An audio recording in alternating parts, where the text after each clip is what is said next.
हमीरपुर में केंद्र सरकार के 12 वर्ष पूरे होने के अवसर पर प्रभारी मंत्री रामकेश निषाद ने सरकार की उपलब्धियों पर प्रकाश डाला। उन्होंने कहा कि इन 12 वर्षों में सड़क, शिक्षा, स्वास्थ्य और गरीब कल्याण के क्षेत्र में बड़े स्तर पर विकास कार्य हुए। NH 34 हाईवे और अन्य मार्गों की समस्याओं पर उन्होंने बताया कि इनका प्रशिक्षण कराया जा रहा है और जल्द ही मरम्मत व चौड़ीकरण का काम शुरू किया जाएगा। गैस और डीजल की कीमतों को लेकर उन्होंने कहा कि अंतर्राष्ट्रीय बाजार की स्थिति को देखते हुए भारत आज बेहतर और सुरक्षित स्थिति में है तथा महंगाई भी नियंत्रण में है। दावे अपनी जगह सही हैं, लेकिन हमारे क्षेत्र में युवाओं को महानगरों की ओर पलायन कब रुकेगा और यहाँ स्थानीय स्तर पर रोजगार के अवसर कब पैदा होंगे? निश्चित रूप से देश के यशस्वी प्रधानमंत्री आदरणीय नरेंद्र मोदी जी के नेतृत्व में जो 12 वर्ष के विकास की यात्रा और ये विश्वास और जनकल्याण कायम हुआ है, तो हमारी आप केंद्र सरकार और प्रदेश सरकार की योजनाओं को देखेंगे, चाहे कौशल विकास से लेकर के हर क्षेत्र में है, उनको आत्मनिर्भर बनाने के लिए, उनको सशक्त करने के लिए लगातार काम कर रहे हैं। और लगातार काम करते हुए आज देखेंगे कि पूरे देश में 25 करोड़ से ज़्यादा लोग गरीबी रेखा से बाहर निकले हैं। निश्चित रूप से हमारी जो विकास के मोदी जी के नेतृत्व की यात्रा आज जन विश्वास के रूप में कायम हुई है। जी, हर घर जल योजना जो है वो गाँवों में नहीं पहुंच पा रही। अभी मौदात ऐसे भी कई गांव हैं जहां पर ये योजना से पानी नहीं पहुंच पा रहा है, लोग आज भी परेशान हैं। बुंदेलखंड की स्थिति परिस्थिति से आप लोग वाकिफ रहे। बुंदेलखंड में तमाम ऐसी कहावतें हुआ करती थी। 2014 के पहले जब जाएंगे, देश में ऐसे दलों की सरकारें रही हैं, प्रदेश में भी रही हैं, लेकिन उन्होंने बुंदेलखंड के बारे में कभी नहीं सोचा। आज निश्चित रूप से चाहे वो हमारा जल जीवन मिशन हो, चाहे हमारी केन बेतवा लिंक परियोजना हो, अर्जुन सहायक परियोजना हो, तमाम सिंचाई के संसाधन बढ़े हैं। हर घर हर घर जल से नल के माध्यम से निश्चित रूप से प्रत्येक घर को जोड़ने का काम लगातार चल रहा है। आपका जो सवाल है मैं स्पष्ट करना चाहता हूँ। बुंदेलखंड की जो त्रासदी थी पानी के संकट को लेकर के, हम जरूर नदियों के किनारे दुआबा में बैठे हैं, लेकिन जो हमारे परिक्षेत्र आते हैं वहाँ पर लोग प्यासे थे। वहाँ पानी पहुँचाने के लिए सबसे पहले इस परियोजना की शुरुआत बुंदेलखंड में हुई थी। यहाँ 2015 में ट्रेनों के माध्यम से पानी आता था बुंदेलखंड के महोबा जैसे जनपद में। वहाँ बड़े बड़े सरोवर थे, उनको केन बेतवा लिंक के माध्यम से उन सरोवरों को जोड़ने का, वहाँ पेयजल संकट दूर करने के लिए और वहाँ पानी पहुँचाने की व्यवस्था लगातार की जा रही है।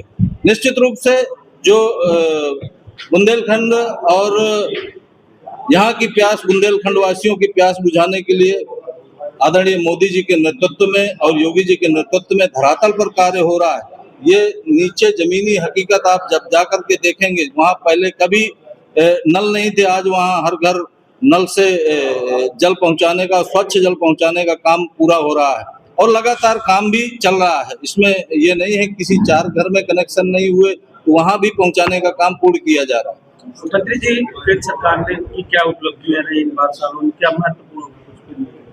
इन 12 वर्षों की यात्रा को आप लोगों ने देखा, जो मोदी जी का संकल्प और विजन स्पष्ट है कि अंतिम पायदान में खड़े व्यक्ति के विकास की चिंता हमें करना है।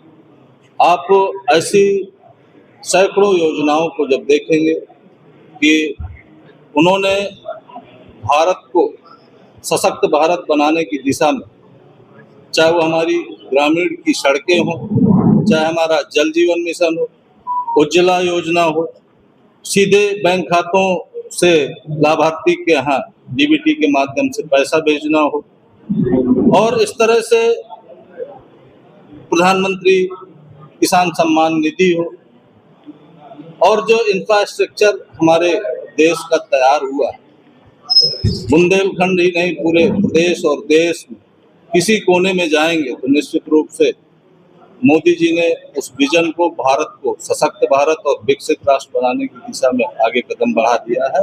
और 12 वर्ष की यात्रा में देखेंगे कि अभी हमने चर्चा किया, सारे विषयों पर बताया, आप उनके विजन को देखते हुए देखेंगे कि भारत किस तरह से आगे बढ़ चुका है।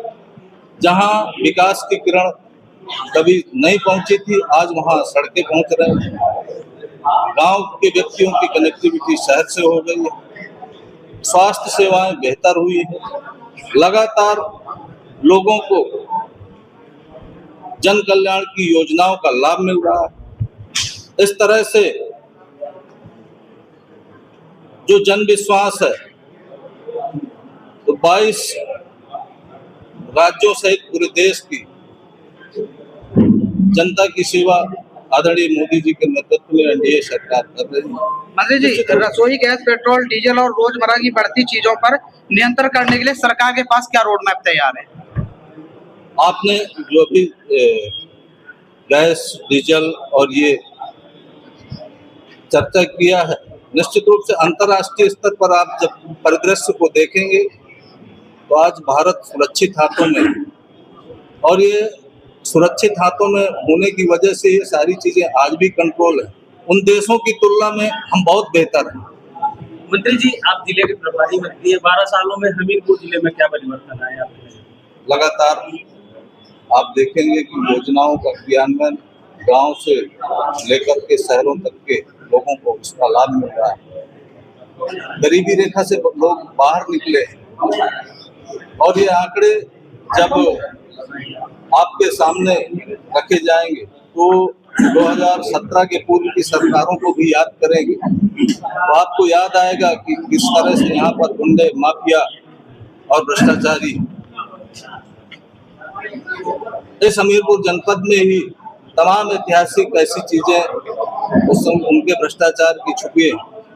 और विकास की यात्रा 2017 के बाद की और 2014 से बाद की जब देखेंगे तो निश्चित रूप से बुंदेलखंड एक्सप्रेसवे है, डिफेंस कॉरिडोर जो हमारे बुंदेलखंड एक्सप्रेसवे के साथ बन रहा है, और यहाँ पर अर्जुन सहायक परियोजना जो सैकड़ों जो हमारे 40 साल से वहाँ पर पड़ी हुई थी, आज वो धरातल पर आई है।